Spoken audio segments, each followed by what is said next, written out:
12 апрелде Тоқтоғұл Сатылғанов атындағы Қырғыз Улуттук филармониясында Чыңгыз Айтматовтың чыгармасынын негизинде коюлган биринчи улуттук Jamila мюзиклынын бет ачары болот.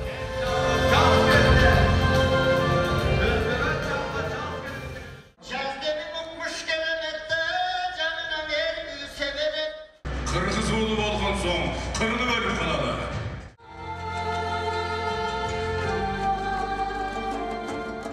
Мюзиклдын өзгөчөлүгү эми биздин артисттерибиз көбүнчө ырдашат, анан актёрлуктагы чеберчилик менен аткарышат. Андан сырткары бардык контенттер колдонулат да. Бу жердечи сахнада өзүңөр көргөндөй жанагы биздин декорациялар өзгөчө, декорациялар даярдалды, анын бардыгы. Андан сырткары бул жерде бардыгы экран менен көргөзүлөт, контенттин бардыгы, баягы сахнада болуп аткан кыймыл аракеттин көпчүлүгү ошол жанагы сахнадагы экран аркылуу контенттер менен толукталып турат. Өзүңүздөр көргөндөй, бул сахнада азыркы учурда Кыргызстандын белгилүү жана популярдуу артисттердин катышуусунда даярдоо иштери кызуу жүрүп жаткан кези. Один, может быть, даже можно, пусть уйдет вниз, один.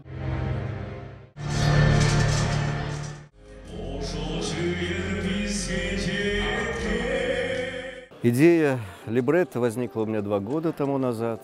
Либреттонун идеясы мага 2 жыл мурун келген. Аны мага Чыңгыз Төрөкуловичтин уулу Аскар Айтматов сунуштаган.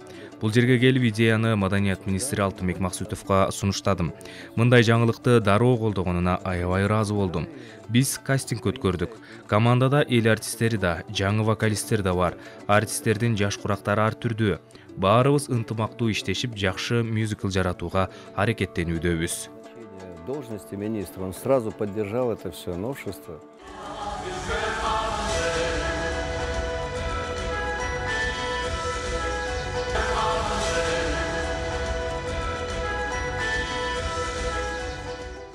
Биякта жашап деле калдык.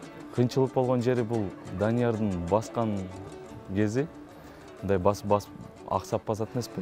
Ошонусу кичине оор болуп келет. Мюзиклда бул жерде хор катышып атат, биздин камерный хор, солисттер катышып атат, эстрадалык ырчылар, бийчилер, чтец көркөм окуу. Сөз бар, бул жерде баары айкалышып, аралашып атат да.